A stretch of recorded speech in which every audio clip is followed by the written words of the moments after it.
Madame, Messieurs, bonsoir, bonjour. Ça dépend de l'heure à laquelle vous nous suivez et du fuseau horaire dans lequel vous êtes pour suivre donc cette émission particulière que nous avons décidé désormais de vous proposer chaque jour. Vous aurez droit donc à ces décryptages d'informations et d'actualités sur notre chaîne YouTube CPL TV. Donc, abonnez-vous massivement pour être à l'affût de l'actualité, mais également pour voir l'information décryptée. Toza, fin du mois, Lélo. Donc, tout le monde, vous l'avez certainement remarqué, que nous sommes à la fin du mois. Et la fin du mois de janvier rappelle notamment événement macabre et Salamaki il y a quelques années, notamment la mort de Thérèse Kapangala. Rappelez-vous, nous sommes à l'église Saint-François. À l'époque, Batoualobina Kabila tika pouvoir. Kabila ne voulait pas laisser le pouvoir. Et l'église catholique, avec la Senko en tête, a demandé aux gens de descendre dans la rue. Et la brutalité de la police du régime Kabila était descendue dans la rue. Les gens sont décédés, les gens sont morts. Mais le mois de janvier caractérise également, moi, Moko Oyo, on s'est rendu compte qu'il y a beaucoup de festivités et des journées à ville morte. Parmi ces journées, j'allais parler des journées ville morte, non, ce sont plutôt des journées célébrées, chômées, payées, comme on dit. Parmi ces journées, il y a notamment la journée du 16 janvier et la journée du 17 janvier. Le 16 janvier, vous le savez, c'est une journée particulière. Oyo to célébraka la mort de Laurent Désiré Kabila, qu'on a élevé au rang des héros nationaux. Et le 17, c'est réservé pour la journée des célébrations de la mort de Patrice Emery Lumumba, premier ministre de la République démocratique du Congo, Yépé, régime Kabila, Joseph, et l'évacué au rang en dignité. Alors, les lots pour ce premier décryptage de l'actualité, j'en ai quand même plutôt décrypté deux journées, voilà. Notamment la journée du 16, la journée Laurent Désiré Kabila. Vous vous souviendrez que Laurent Désiré Kabila, troisième président de la République démocratique du Congo, a été abattu le 16 janvier. En début d'après-midi, notamment, certains historiens ou Batoisé Pembe n'y parlent des 13h, des 14h, ce qui est sûr que c'était en début d'après-midi. Na bureau n'a parlé des marbres à Nangalima, donc il a été, selon la version officielle, abattu sur place le 16 janvier 2001, et puis un temps après, Mouananaye, Joseph Kabila remplaça Kiye, a même eu pendant 18 ans, et pendant son régime, Joseph Kabila a décidé d'élever son père au rang d'héros national. Est-ce que Laurent Désiré Kabila mérite-t-il le titre d'héros national? Est-ce que Laurent Désiré Kabila peut-il être considéré comme héros de la République démocratique du Congo? Mérite-t-il que la République commémore le jour de sa mort? Mérite-t-il que la République consacre toute une journée à ne rien faire alors que les fonctionnaires doivent travailler, alors qu'on sait que l'économie de la RDC a des problèmes? Est-ce qu'il faut vraiment que Moka Oyo ait consacré toute une journée chômé payé à Laurent Désiré Kabila? Parce qu'il a fait quoi? Tozolobela Kabila. Tokolobela, qui sont ces assassins à notre avis? Tokolobela, son parcours et son combat. Nous reviendrons sur la question des héros nationaux. Et puis nous allons peut-être terminer sur son héritage. Bato Bazo s'est présenté comme bakabiliste et Lélo. Est-ce qu'ils ont effectivement respecté la mémoire de M. Laurent Désiré Kabila? Alors je disais que nous sommes le 16. Laurent Désiré Kabila est abattu dans son cabinet de travail. Quelques temps après, on nous présente une cohorte Yaba assassin. On nous montre, et sur la liste de ces assassins, on nous présente un certain Edi Kapinde. Le procès est organisé sous le régime de celui qui se présente comme son fils, pas se présente, de celui qui est son fils, Joseph Kabila, qui organise un procès donc contre les assassins de son père.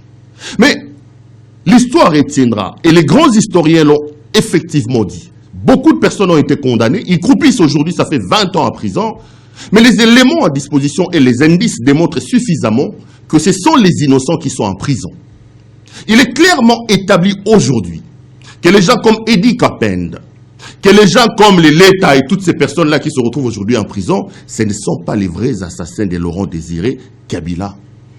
Avant de pouvoir réfléchir sur la question de Kabila est-il un héros national, il faut d'abord qu'aujourd'hui, qu'on nous dise qui ont assassiné Laurent Désiré Kabila. La vraie question, elle est celle-là. Avant qu'on nous dise que le 16, nous ne devons pas travailler, nous devons rester à la maison et que c'est une journée chômée et payée, nous avons besoin effectivement de comprendre qui sont les vrais assassins de Laurent Désiré Kabila. Plusieurs livres ont été écrits et vous allez vous rendre compte que la plupart des personnes qui ont réfléchi sur la question de l'assassinat de Laurent Désiré Kabila disculpent toutes les personnes qui sont en prison. D'ailleurs, certaines personnes disent même dans l'intimité, Joseph Kabila lui-même reconnaît que les gens qui sont en prison ne sont pas véritablement les vrais assassins de son père. L'histoire les retiendra. Parce que ce que vous avez l'histoire à l'Iwa Laurent Désiré Kabila, vous allez prendre un homme comme Yérodi Abdoulaye Ndombassi, paix à son âme, que j'aimais d'ailleurs en son temps l'embêter un peu quand il était encore vivant. Les rares de fois que je l'ai rencontré, je l'appelais par son nom et il rigolait, il voulait vraiment qu'on l'appelle par son nom. Parce qu'il s'appelait Yérodi Abdoulaye Ndombassi Fumutumba Mbadiabingolo Futabingolo. Yérodi a dit dans ses mémoires, et même dans un documentaire que je vous conseille d'ailleurs, il dit que le peuple avait, à cette époque-là, besoin qu'on lui présente les assassins. Comme Laurent Désiré Kabila a été aimé, il avait besoin qu'on lui présente des assassins. Mais Yérodi, ami personnel de Laurent Désiré Kabila, reconnaît que les gens qui sont en prison ne sont pas les vrais assassins de Laurent Désiré Kabila. Lorsque vous regardez les documentaires d'Arnaud Zaïkman, que je vous suggère d'ailleurs, scandale dans les rues de Kinshasa, qui a assassiné Laurent Désiré Kabila, vous allez vous rendre compte qu'au vu des témoignages confrontés, au vu des recoupements, que les gens qui sont en prison ne sont pas les vrais assassins de Laurent Désiré Kabila. Les vrais assassins de Laurent Désiré Kabila doivent être connus. Vous le savez, que bateau va en prison, bazan en moté. Aujourd'hui, la vraie question, à mon point de vue, avant de commencer à réfléchir, Nanaboma Laurent Désiré Kabila, il faut que, Baye Sabiso, qui a tué Laurent Désiré Kabila? Il ne faut pas que qu'on noie la situation à Laurent Désiré Kabila en nous disant que c'est un héros national et que le 16 décembre, Batoua Tangakate, Batoua Kendarami Salate. Ça, c'est une manière pour moi de maquiller la vérité. En 18 ans, son fils qui était au pouvoir ne nous a pas permis de disculper soupçons sur certaines personnes. Qui a véritablement ordonné qu'on tue Laurent Désiré Kabila? Lorsque vous regardez les mêmes documentaires que je vous suggère encore, un scandale dans les rues de Kinshasa qui a tué Laurent Désiré Kabila, sans le dire clairement, Arnaud Zaïkman ouvre une fenêtre qui mène droit vers la chambre de Joseph Kabila, son propre fils. Parce que dans ces documentaires-là, il nous dit que Laurent Désiré Kabila était à un moment donné en train de vendre de l'or dans son bureau. Ce qui a fait qu'il y a eu une cohorte de Libanais, trafiquants ou plutôt marchands d'or, qui venaient dans son bureau et les soupçons pèsent sur ces gens-là. Ces gens-là, selon les documentaires d'Arnaud Zaïkman, ils ont été assassinés vers Maluku par une commando et le commando en question était à ce moment-là dirigé par le général-major Joseph Kabila à cette époque. Lorsque vous suivez les Français payants, il vous dit que dans la configuration de la situation, la seule personne qui pouvait savoir, qui pouvait avoir une idée sur l'assassinat de son père, c'est Laurent Désiré, c'est Joseph Kabila. Lorsque vous suivez, vous lisez par exemple Étienne Kabila, qui se présente comme étant le fils de Mzee Laurent Désiré Kabila, qui reconnaît même qui dit même que Joseph Kabila n'est pas son frère. Il refuse la paternité de Kabila à Joseph Kabila. Il pointe clairement le doigt à Joseph Kabila. Nous ne confirmons pas que c'est Joseph Kabila qui a tué Laurent Désiré Kabila. Nous ne l'affirmons pas, nous ne le confirmons pas. Nous sommes en train de vous amener des éléments. Je cite les gens, je cite Étienne Kabila, un monsieur qui se présente comme Étienne Kabila, qui dit qu'il est le fils de Laurent Désiré Kabila. Il accuse son frère, qu'il refuse d'être son frère, d'avoir commandité la mort de son père. Je pense qu'aujourd'hui, à mon point de vue, honorer la mémoire de Mzee Laurent Désiré Kabila, honorer la mémoire de celui qu'on appelle soldat du peuple, ce n'est pas comme ce héros national. Il ne faut pas nous endormir. Moi, je crois qu'aujourd'hui, cette histoire de lancer une journée fériée à l'occasion de la mort de Mzee Laurent Désiré Kabila, c'était tout simplement du saupoudrage. Il voulait nous endormir en disant « Mzee est élevé au rang de héros national et aujourd'hui, Mzee a une journée chômée payée le jour de sa mort. » C'est pour nous endormir. Et ils nous ont présenté des innocents. Ça fait 20 ans que Badlora Baïdi Kapende sont en prison. Tout le monde sait qu'Edi Kapende n'est pas le vrai commanditaire de la mort de Laurent Désiré Kabila. Même le président du tribunal qui l'a condamné, lorsque vous lisez, vous suivez le verdict, la lecture de la verdict par le général le militaire qui a condamné Edi Kapende et les autres, il dit à la fin, après avoir prononcé son verdict, que les enquêtes vont se poursuivre. C'est la première fois dans l'histoire judiciaire mondiale qu'un tribunal condamne les gens. Il donne des peines graves, même des peines capitales, des peines de prison à vie. Et à la fin de son prononcé de verdict, il dit que les enquêtes vont se poursuivre. Mais monsieur le président, si les enquêtes vont se poursuivre, ça veut dire que vous n'êtes pas sûr du verdict que vous rendez. Il est temps aujourd'hui qu'on nous écrive la vraie histoire. pour la mémoire collective de la République démocratique du Congo, pour l'avenir de nos enfants, il faut que l'histoire soit écrite. Alors la vraie histoire. Cette histoire doit commencer par là. Qui sont les vrais assassins de M. Laurent Désiré Kabila? Arrêtez de nous endormir avec cette histoire où les 16, les gens ne doivent pas travailler. Arrêtez de nous endormir avec cette histoire d'héros national. Je vais revenir là-dessus. Dites-nous qui sont les vrais assassins de Laurent Désiré Kabila. Cet homme qui a d'une certaine manière travaillé pour ce pays. Nous avons le droit de savoir, pour la mémoire collective et pour l'histoire de ce pays. Arrêtez de falsifier l'histoire. Donc, moi je pense que, comme je vous ai dit, la première des choses à faire, avant tout de réfléchir sur Nanangoana, Mouzango est-ce qu'il héros national, est-ce que Mouzango, il faut qu'on nous dise effectivement, Banane Babomaki Mouzé. Le vrai problème commence par là.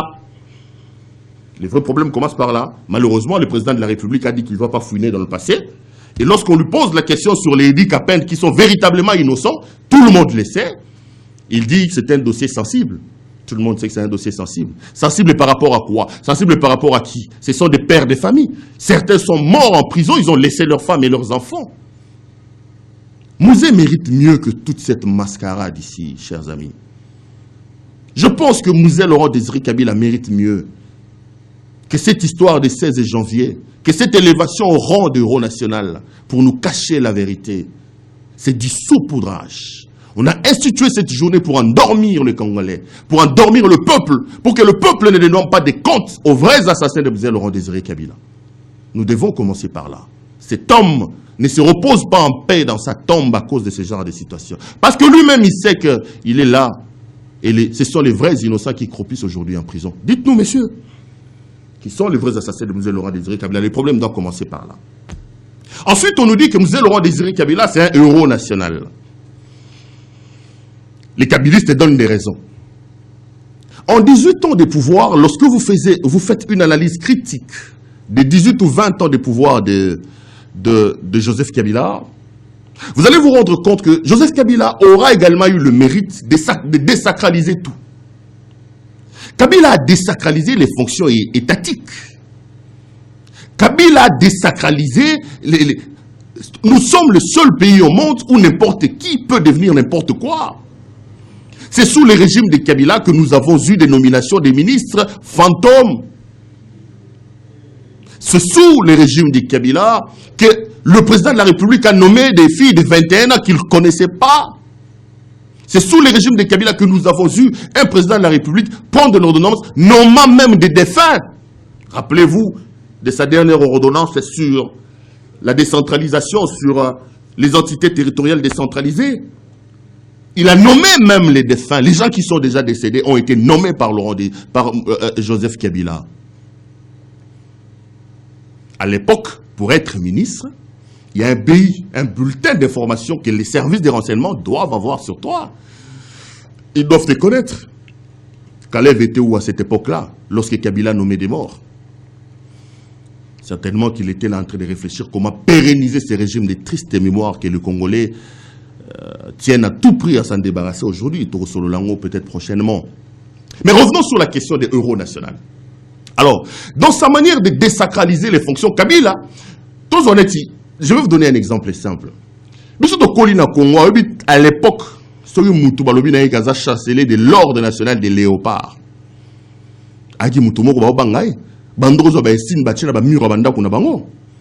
Leur maison est devenue comme des ambassades infranchissables. La République tout entière reconnaissait cet homme-là. Il mérite le respect de la République. Joseph Kabila, même Moutako, attends, il est logo, a négocié. Tala le loba chanceler, ce qui a ordre, l'aura de Désiré Kabila, Lumumba, et comment l'aura logo mori zangatina, a baby simboka, tatawana, a baby simboka makas. Alors il nous fait avaler cette histoire en faisant de Laurent Désiré Kabila son père un héros national. Je ne suis pas d'accord avec ce titre-là.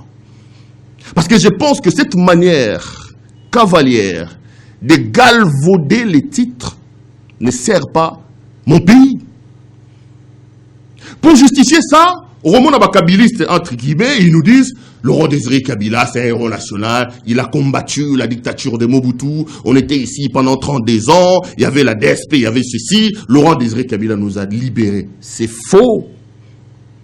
C'est une falsification de l'histoire et je veux donner des preuves. Laurent Désiré Kabila n'a pas mené une guerre de libération. C'est faux et archi faux. Nous devons dire l'histoire pour la mémoire collective, je l'ai dit, pour des enfants. L'histoire que nous devons raconter à nos enfants. Laurent Désiré Kabila n'a pas mené une guerre de libération. Laurent Désiré Kabila était une marionnette des Rwandais, tout le monde le sait. La guerre de 97 a été conçue, réfléchie et mise en branle dans les officines rwando-burundais-ougandaises. Ça, c'est la vraie histoire. Le Rwanda, lorsque Paul Kagame prend le pouvoir, il fait une évaluation de la situation. Il se rend compte qu'il y a un danger de l'autre côté de la frontière, en République démocratique du Congo, où il y avait les Interahamwe. Qu'est-ce qu'il fait? Paul Kagame identifie la menace. Pour lui, pour régler cette menace des Interahamwe et autres Banyamulenge, les anciens génocidaires Hutus, Rwandais qui étaient chez nous au Congo, qui sont venus en 1994 lors du génocide rwandais, il fallait absolument s'organiser pour rentrer à l'intérieur des frontières de la République démocratique du Congo. Un, pour repousser les Interahamwe loin de ces frontières, c'est-à-dire à l'intérieur, vers les profondeurs de la République démocratique du Congo. Et deux, dans la mesure du possible, il fallait les exterminer. Il va concevoir cette idée-là. Laurent Désiré Kabila n'est pas là à cette époque-là. L'objectif de cette guerre-là, ce n'était pas une guerre de libération. Il ne faut pas mentir au peuple. Nous sommes en train de faire des émissions d'éveil des consciences. Ça, c'est la vraie raison. La vraie raison de la guerre de 97, ce n'était pas une guerre de libération. Messieurs, arrêtez de nous mentir. Arrêtez de tromper l'histoire. Arrêtez de falsifier l'histoire. À cette époque, Laurent Désiré Kabila, qui est dans l'Est de la République démocratique du Congo, s'était déjà transformé en commerçant d'or. L'histoire le dit.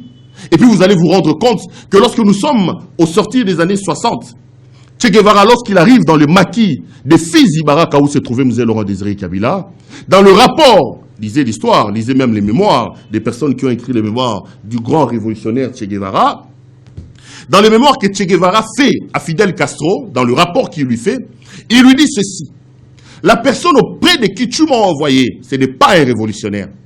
Pourquoi? Parce que l'histoire raconte que Che Guevara a trouvé M. Laurent Désiré Kabila en état d'ébriété. Il dit: le mode de vie que j'ai trouvé là, le maquis, ce n'est pas un mode de vie des révolutionnaires. Ce n'est pas un mode de vie des révolutionnaires. Cet homme ne gagnera pas la guerre. Et déjà, au sortir des années 70, Laurent Désiré Kabila avait déjà laissé la lutte. Laurent Désiré Kabila n'était plus un révolutionnaire. Tout le monde le sait, il s'était transformé en commerçant d'or. Il vendait de l'or. D'ailleurs, quand vous regardez le documentaire d'Arnaud Zekmond, je vous le propose d'ailleurs, vous allez vous rendre compte que son amour de l'or, il a même amené ça à la présidence. Parce qu'il y a des témoignages dans ces documentaires qui stipulent que Laurent Désiré Kabila, à un moment donné, il avait même transformé sa résidence à un comptoir d'or, tout en étant président de la République. Tout en étant président de la République. Donc, Laurent Désiré Kabila était un commerçant d'or lorsque le Rwanda, par Paul Kagame, identifie la menace des Interahamwe du côté de la frontière et décide de mener la guerre. À ce moment-là, Laurent Désiré Kabila n'est pas là. C'est ça la vraie histoire, chers amis. À ce moment-là, Laurent Désiré Kabila n'est pas là. Lisez l'histoire. Paul Kagame identifie la menace des Interahamwe. Maintenant, il faut entrer à l'intérieur de la RDC. Il va contacter son ami Yoweri Kaguta Museveni. Museveni, lui, regarde ses intérêts. Les intérêts à ce moment-là de l'Ouganda, c'était quoi? C'était de mettre la même mise, d'avoir une même mise sur les richesses de l'Est de la RDC. Les coltans, ces choses-là. Et ils vont contacter le Rwanda.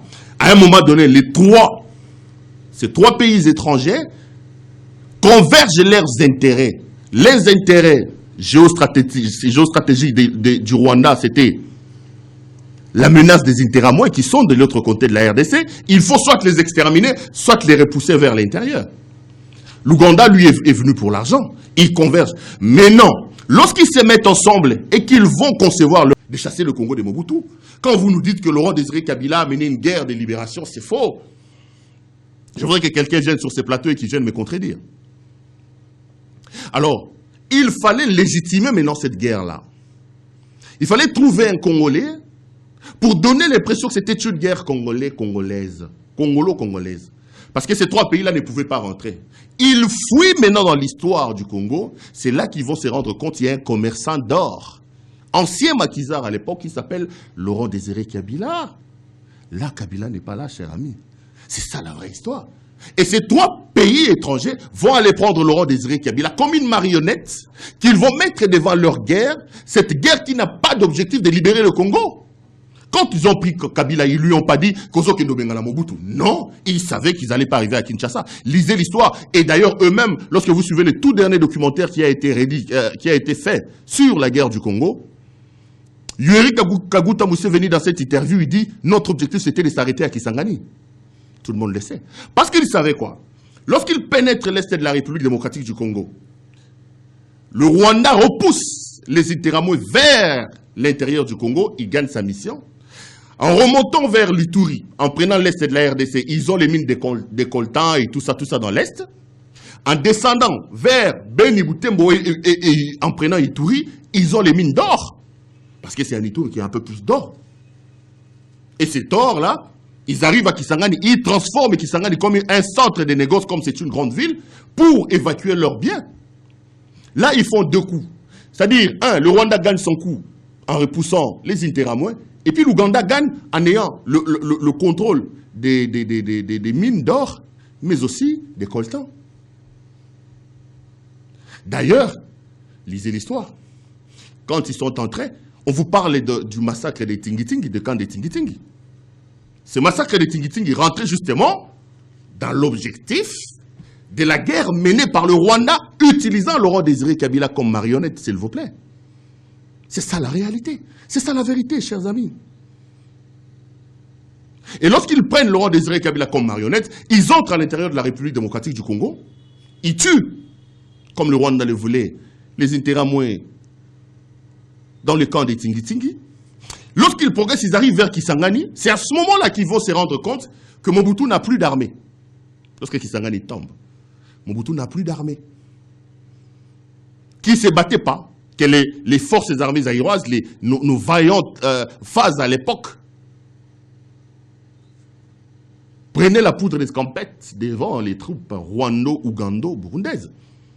Quand ils arrivent à Kisangani, c'est là qu'ils se disent, mais non, pourquoi on ne va pas jusqu'à Kinshasa? Parce que Mobutu n'a pas d'armée. Donc c'est tout simplement, par coïncidence, que ces gens-là vont arriver à Kinshasa, avec Laurent Désiré Kabila en tête comme marionnette. Donc, on regarde ces éléments que je mets sur la table, je vous dis que c'est faux aujourd'hui, que c'est une falsification de l'histoire, que c'est une manière de tronquer l'histoire, que de nous dire aujourd'hui que Laurent Désiré Kabila avait fait une guerre de libération. Non, non, non, non, non, non, non, non, non. L'histoire, on ne la trompe pas.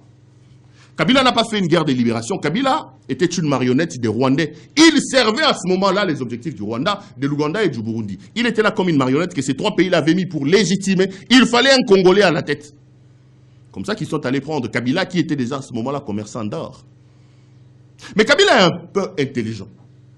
Lorsqu'il arrive à Kinshasa, il se rend compte qu'au-delà de tout, malgré qu'on l'a utilisé comme marionnette, les intérêts de ses mentors n'étaient pas en adéquation avec les intérêts des peuples congolais.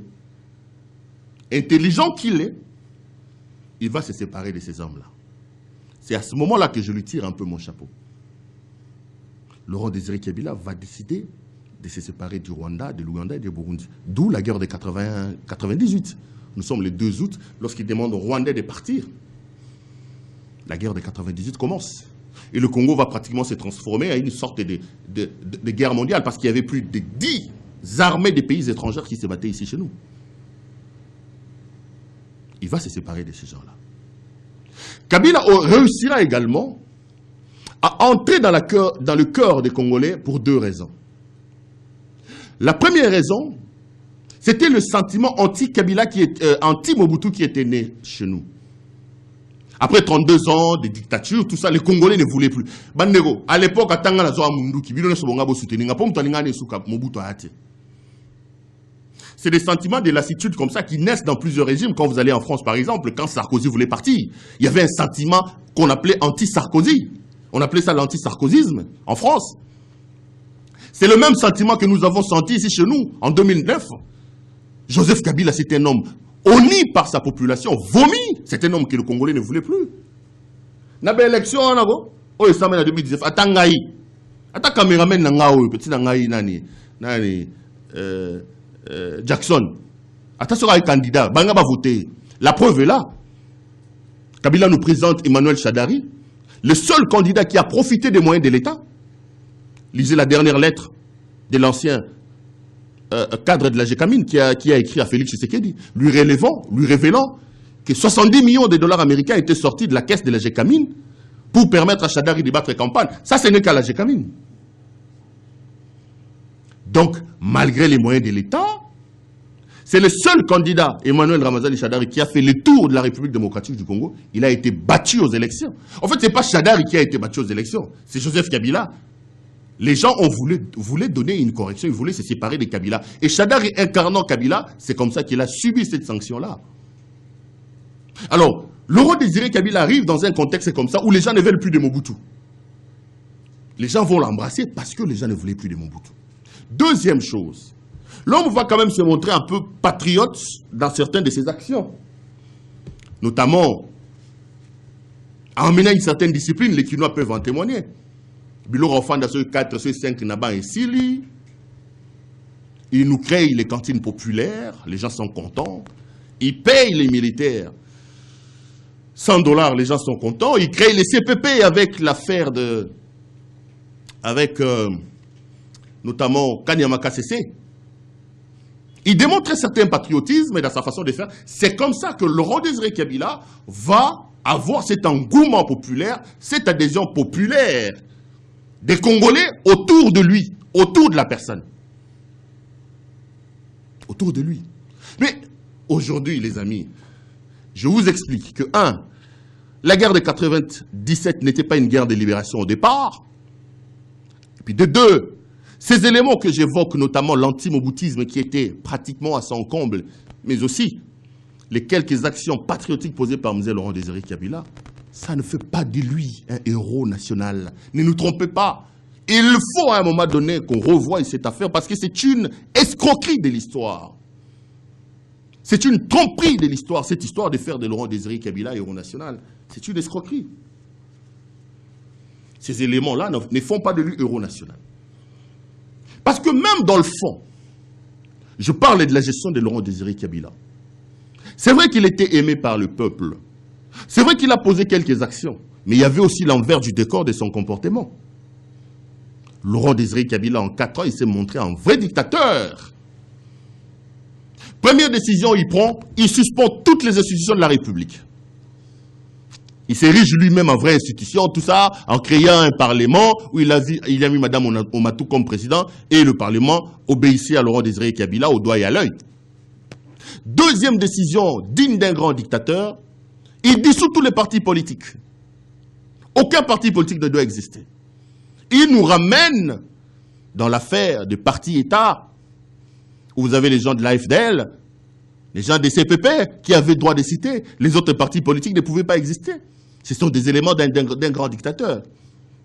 Troisième chose, Laurent Désiré Kabila va supprimer l'élément le plus fondamental d'un pays démocratique, le droit à l'expression.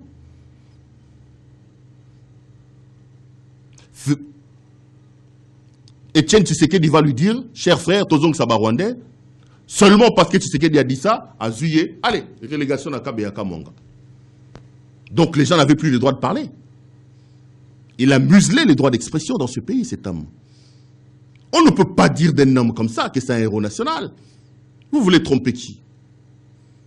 Laurent Désiré Kabila a mené une guerre d'occupation. Aujourd'hui, il y a des morts à Beni, à Butembo, on parle des ADF, on parle des Rwandais, c'est à cause de lui.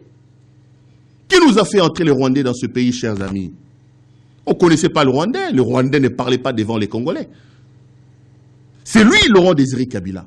Dire d'un homme comme ça que c'est un héros national, c'est cracher sur la mémoire des millions de Congolais qui sont en train de mourir.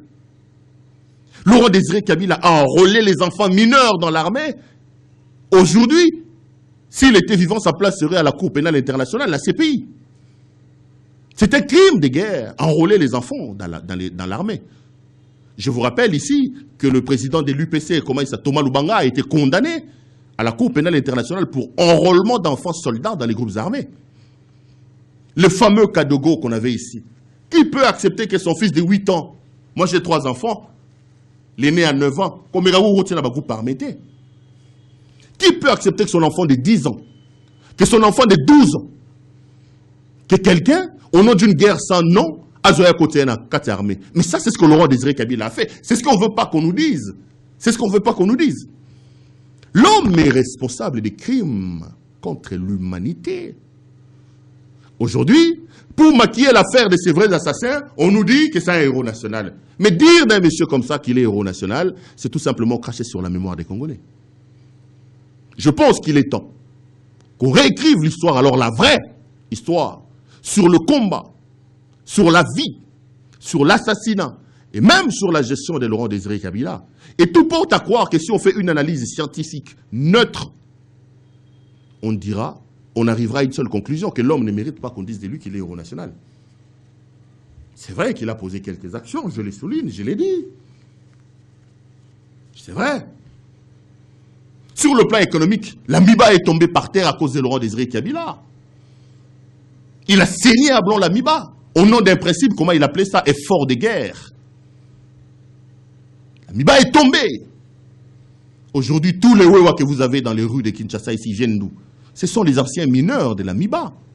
On dit que les Wewa font des accidents. Nous avons les conséquences de la mauvaise gestion de Laurent Désiré Kabila jusqu'à aujourd'hui. Les Wewa étaient des anciens mineurs. Des patrons chez eux, au Kasaï là-bas.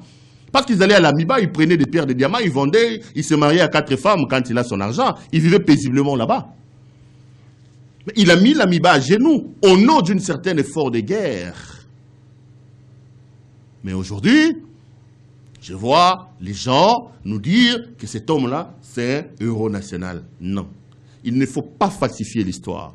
Dire de Laurent Désiré Kabila que c'est un héros national, je dis que c'est tout simplement une falsification de l'histoire.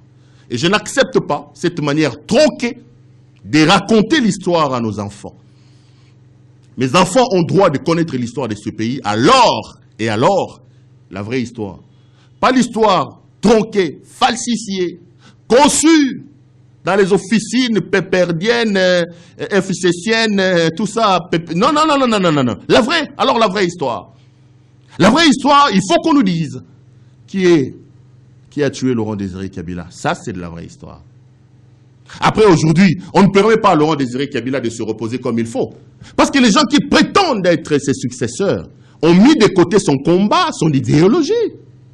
Laurent Désiré Kabila nous a amené quoi? Ne jamais trahir le Congo. Mais le Congo a été trahi par Joseph Kabila, son propre fils. Le Congo a été trahi par Joseph Kabila, son fils. Aujourd'hui, on vous parle de la balkanisation. Aujourd'hui, on nous dit que l'armée est infiltrée des Rwandais. Mais tous ces généraux rwandais qui occupent des grands postes, qui les a nommés? Joseph Kabila. Ça, c'est déjà être contre l'idéologie de son père. Ne jamais trahir le Congo. Son papa a dit ne jamais trahir le Congo. Mais celui qui se présente comme le fils a tout simplement pris l'héritage de son père et il a galvaudé. Il a galvaudé l'héritage de son père. Tous les officiers ici, tous les généraux, Rwandais, Rwandais, infiltrés Mboganabiso. Nani a nommé généraux ana? Joseph Kabila. Son père a dit ne jamais trahir le Congo. Son père avait une deuxième idéologie qu'il vantait, c'était quoi? L'autosuffisance alimentaire. C'est d'ailleurs pour ça que Laurent Désiré Kabila avait créé Kanyama KCC. Mais Kabila, son idéologie, c'est quoi? C'est la corruption.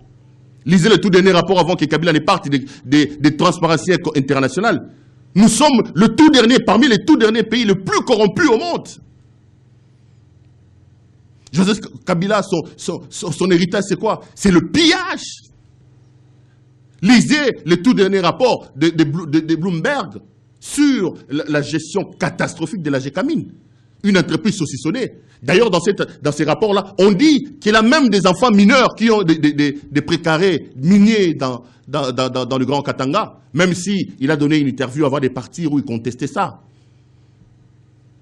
Joseph Kabila, c'est quoi? Joseph Kabila, c'est Bukanga Lonzo. 200 millions de dollars américains. L'argent jeté, pas jeté, parce qu'il y a eu des rétrocommissions. Il faut qu'ils nous disent. Les 200 millions de Bukanga Lonzo sont partis où? Joseph Kabila, c'est quoi? Joseph Kabila, ce sont les passerelles.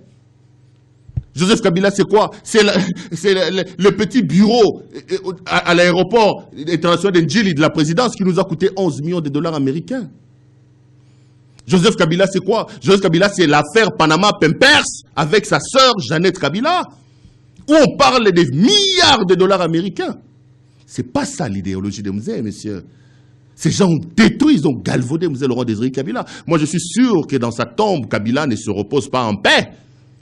Lorsqu'il regarde ce que son fils a fait de ce pays, il a laissé ce pays au bord du gouffre, ces messieurs-là. Laurent Désiré Kabila ne se repose pas en paix. Il a des larmes aux yeux. Et qu'est-ce qu'il fait? Il prend le pouvoir, il se sépare de l'entourage de son père, des gens comme des Raphaël Genda, comme des Loulou, des gens comme tout ce monde-là, des Moïse Congolo, des gens qui avaient une idée sur l'idéologie de son père. Il s'est séparé d'eux pour s'entourer, bon voilà, des gens où il voulait pour asseoir son histoire. Donc, aujourd'hui, Laurent Désiré Kabila, même sur le plan idéologique, ceux qui se prétendent être des kabylistes aujourd'hui ne perpétuent pas Kabila. Kabila ne dort pas, ne se repose pas en paix. Parce que son fils n'a rien fait de son combat. Son fils s'est écarté véritablement de ce qui était l'idéal de son père. Je vais me résumer pour terminer ces décryptages d'informations. Pour moi, on doit revoir l'histoire de ce pays et il faut qu'on l'écrive. Alors il faut qu'on l'écrive de manière vraie. Pas de manière tronquée, de manière falsifiée à la Kabylie. De un, le Congo doit du respect à Laurent Désiré Kabila. C'est évident. C'est un digne fils de ce pays qui, pendant 4 ans et d'une certaine manière, a travaillé pour le Congo.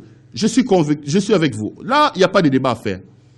Le Congo doit du respect à Mzee. Le Congo doit dire merci à Mzee Laurent Désiré Kabila. Je suis d'accord avec vous. Mais le Congo ne doit pas faire de Mzee Laurent Désiré Kabila 1 euro. Non. Parce qu'il n'a pas mené une guerre de libération. Je viens de le démontrer. Je veux que quelqu'un qui a une opinion contraire, qu'il vienne ici, qu'on débatte. Qu'il me dise effectivement que la guerre de 97 était réfléchie par Mzee, que la guerre de 97 était menée par Mzee pour chasser Kabila. Je vous donne des éléments que cette guerre-là a été conçue, réfléchie et mise en balle dans les officines rwando-burundais-ougandaises. Venez me contredire sur la question. Je vous dis que dans sa gestion, Mzee s'est montré dictateur. Posez la question à Félix Tshisekedi, il va vous dire, à 97, 98, son père était où? Son papa était où? Relégué à Kanyamaka, c'est parce qu'il a dit à Laurent Désiré Kabila qu'il faut arrêter ça. À Kabe Akamanga plutôt. Posez la question au Wewa, pourquoi ils sont ici à Kinshasa? Parce que Laurent Désiré Kabila a mis à genoux l'Amiba. Pas seulement l'Amiba. Alors, dire d'un homme comme ça que c'est un héros national, sacrifier toute une journée où les gens ne doivent pas travailler, dans un pays pauvre, très endetté, parce qu'on a été, même si Mozito se tape la poitrine sur ça, on a été admis à l'initiative PPTE. Un grand pays comme le Congo, être admis comme PPTE, bon, les gens aujourd'hui peuvent croire que c'est un bilan, mais moi, quand j'en parle, ça me fait mal. Comment nous pouvons être un pays pauvre et très endetté avec tout ce que Dieu nous a donné? Parce que nous avons des dirigeants et des politiques irresponsables qui sont là pour se servir et non pas pour servir. Chers Congolais, peut-être que demain, je reviendrai sur la journée des 17, sur le combat de Patrice Emery Lumumba. Parce que Patrice Emery Lumumba, c'était le courage, la détermination et le combat. Il faut que l'ADN de Lumumba soit dans le cœur de nous tous. Il faut qu'il y ait des patriotes, des Congolais, qui aiment leur pays, qui haussent la voix, qui peuvent se dire, moi je suis prêt à mourir pour ce pays, je suis prêt à donner ma vie pour ce pays, je suis prêt à dénoncer. Il faut que l'esprit Lumumba soit au Congo. Pour que finalement, qu'on arrête cette gabégie amorcée par Kabila depuis 18 ans et qui continue aujourd'hui. Regardez, le pays n'avance pas. Ça fait 1 année que Félix Tshisekedi a pris le pouvoir. Rien n'a changé. Kabila devient de plus en plus fort. Je reste convaincu, comme Monseigneur Ambongo, qu'il faut trouver des mécanismes pour fragiliser cet homme. Sinon, aussi longtemps que Kabila, Joseph, restera puissant, aussi longtemps qu'il a la main sur les structures étatiques plutôt comme il a aujourd'hui, le Congo n'aura aucune issue. Chers compatriotes, réveillons-nous, c'est notre pays. Nous vous appelons donc à cet éveil patriotique. Parlons pour le Congo. Écrivons l'histoire de ce pays. Alors la vraie histoire, parfois avec les larmes, comme le disait Lumumba, et le sang, lorsqu'il rappelait aux Belges que l'indépendance que vous nous avez donnée, ce n'est pas un cadeau. Nous avons été amputés des doigts. Nous avons versé des larmes et nous avons versé les sangs pour avoir cette indépendance. Ce n'est pas un cadeau que vous nous avez donné. Un peu comme moi j'ai rappelé à certains kabylistes, lorsqu'ils veulent nous parler la journée du 24 en présentant Kabila comme les pères de l'alternance. Voilà encore une autre tricherie. On y reviendra peut-être. Voilà encore un autre mensonge. Kabila n'est pas le père de l'alternance au Congo. Le père de l'alternance, c'est Rossi Mukendi, messieurs. C'est Thérèse Kapangala. Joseph Kabila ne voulait pas céder le pouvoir. Qui ne le sait pas? Il réfléchissait avec tous les turiféraires qui sont autour de lui pour se maintenir au pouvoir. Kabila ne nous a pas donné l'alternance comme un cadeau. Non, non, non, non, non, non, non, non, non, non, non, non, ne nous trompez pas, messieurs. Cette alternance, nous l'avons eue au prix du sang. Nous avons versé des larmes. Rossi Mukendi est parti. Thérèse Kapangala n'est plus là. Il y a des gens qui sont morts. Qu'aujourd'hui, qu'un homme se présente comme étant le père de l'alternance, je me dis, c'est la politique et la théorie du bourreau qui se transforme en héros. Non, non, non, non. Il est temps qu'on écrive l'histoire de ce pays, alors de la manière la plus vraie. C'est seulement en rédigeant la vraie histoire de notre pays que nos enfants pourront avoir l'ADN de défendre ce pays. J'ai été très content d'échanger avec vous. J'ai été très content de discuter avec vous. Vous avez notre chaîne YouTube. Abonnez-vous massivement, donc CPL TV. Nos numéros de téléphone s'affichent au bas de vos écrans. Je vous retrouve certainement la semaine prochaine, pas la semaine prochaine ou demain peut-être, pour un nouveau numéro de décryptage d'informations. Prenez bien soin de vous. Chaque jour est une vie et chaque jour compte. Prenez bien soin de vous. Chaque jour est une vie et chaque jour compte. Bonsoir ou bonjour chez vous. À la prochaine.